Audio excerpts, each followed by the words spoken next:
Good job. And then some chili, spicy chili. And then we have some coriander, I believe. Cucumber, meron din yan. At yung pork natin, pork belly. Marami rin. Oh, extra pork belly pa. Hindi ko alam kung kakaiba niya. Ito, fish cake. And then, some radish, and carrots, I think. Claws. Sikat dito sa danang yun, parang pork claws nila o chicken claws. Nilalagyan ng extra sauce pa. And then, ilalagay sa very modern coaster. Yun na, di ba? 2026 na eh. So may oven na. Hindi na siya ginigrill. Di ba? Hindi natin alam. Anyway, hindi natin. Okay.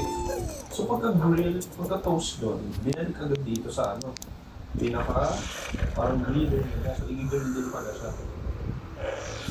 Okay, and that's it. Then bumalagay sa ating paper wrap din. Tapos na, iba na natin itong bandi natin. Sa dalawang klase ng pork yun nandito. Medyo humuwi kasi na sa 30,000. Vietnamese long lang. So makikita mo, on that. Grabe 66 kilos. Pwede maghuli natin yung dalawang klase ng karne o pork.